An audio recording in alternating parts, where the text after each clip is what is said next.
Kelly O'Donnell, a couple of key questions there. One, I think, was about whether or not what his rationale was, frankly, that you asked him for involving foreign countries in all of this. Give me your headline, what he told you and what you read into what you heard over the last 23 minutes or so.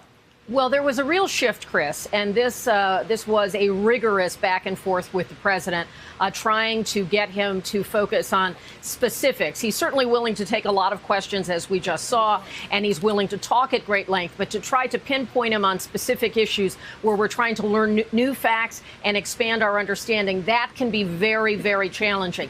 What the president is offering now is a revised strategy, that this is not about political opponents like a Joe Biden or the Biden family as a part of his own domestic political agenda, but that this is about a broader search for rooting out corruption, especially when it has something to do with the president himself. I repeatedly asked him which countries he has discussed this with.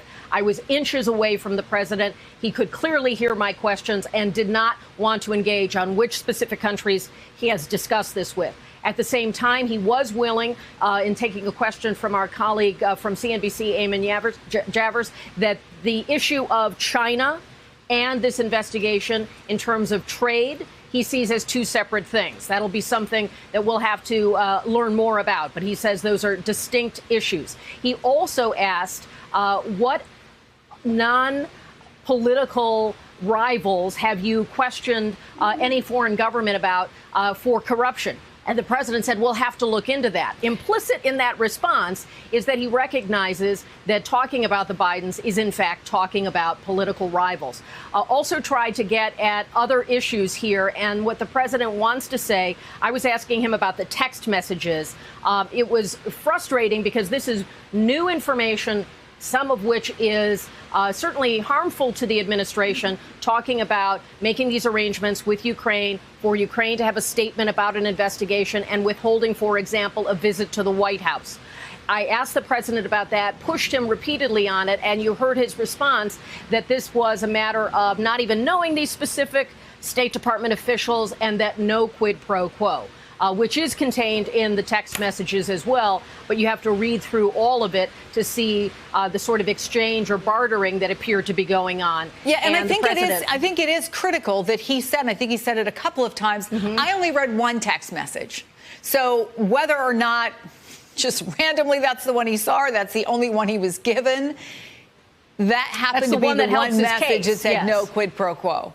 Right. And so trying to get the president to focus on some of these issues, because we've been hearing him talk about the Biden allegations that he has been promulgating for a couple of weeks now. So, letting him have his moment to say what he wishes to say, but trying to get new information. And that was kind of a verbal wrestling match on the South Lawn today. Again, the president takes a lot of questions, but trying to elicit new information can be challenging. To say that this was not about politics, but about corruption appears to be one defense that the White House is going to try to put forward, that the president in his foreign policy portfolio can make those inquiries of foreign leaders and trying to draw the line that it is about some larger issue and not about the specific players, in this case, the Bidens. So it was quite a back and forth. And the president notably was choosing who he would respond to, and he would take some questions that were on topics that were maybe not as hot,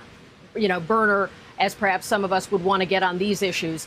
So he took a range of topics. For example, he also spoke about Venezuela and he spoke about North Korea, certainly important issues, but he was more comfortable grabbing those questions, perhaps, than some of the repeated things. I also wanted to ask him about his tweet about the whistleblower today that alludes to employment of the whistleblower. He could hear me say that question, and he declined to engage. Hey there, I'm Chris Hayes from MSNBC. Thanks for watching MSNBC on YouTube. If you want to keep up to date with the videos we're putting out, you can click subscribe just below me, or click over on this list to see lots of other great videos.